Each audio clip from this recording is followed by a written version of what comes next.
നമുക്ക് മുട്ടക്കറി വെക്കാൻ വേണ്ടിയിട്ടാണ് കുറച്ച് വെളിച്ചെണ്ണ ഒഴിച്ച് കൊടുക്കണം. ഒരു സവാള അരിഞ്ഞിട്ട് കൊടുക്കണം.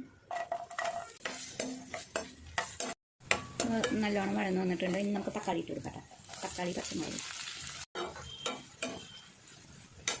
അപ്പോൾ നമ്മുടെ തക്കാളിയൊക്കെ വഴങ്ങി വന്നിട്ടുണ്ട്.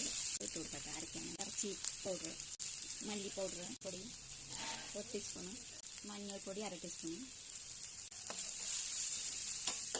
ഒക്കെ കൂടി മിക്സ് ചെയ്തിട്ട് നമുക്ക് മിക്സിയിൽ അരച്ചിട്ട് വരാം. നമുക്ക് 1 ടീസ്പൂൺ വെളിച്ചെണ്ണ ഒഴിച്ച് കൊടുക്കാം. ഇനി നമുക്ക് ക്യാരറ്റ് ഇട്ട് കൊടുക്കാം. വഴറ്റിയെടുക്കാം. നല്ല വഴലട്ടെ. അപ്പോൾ നമ്മുടെ ക്യാരറ്റ് അത്യാവശ്യം വഴന്ന് വന്നിട്ടുണ്ട്. ഇത് വെണ്ടക്കായ ഇട്ട് കൊടുക്കാം. ഇത് നല്ലപോലെ വഴറ്റിയെടുക്കണം. നമ്മുടെ ക്യാരറ്റും വെണ്ടക്കായൊക്കെ നല്ലോണം വതങ്ങി വന്നിട്ടുണ്ട്. നമുക്ക് 1/2 ഭാഗം വഴുതനങ്ങ ഇട്ട് കൊടുക്കട്ടെ. ഇത് അത് നല്ലപോലെ വഴന്ന് വരട്ടെ. മസാല അരച്ചത് ഒഴിച്ചു കൊടുക്കാം.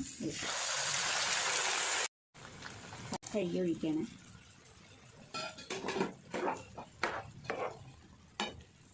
നമുക്ക് ഇതിലേക്ക് സ്വല്പം ഉപ്പിട്ട് കൊടുക്കാം. അപ്പോൾ നമുക്ക് മുട്ടയിട്ട് കൊടുക്കാം കേട്ടോ.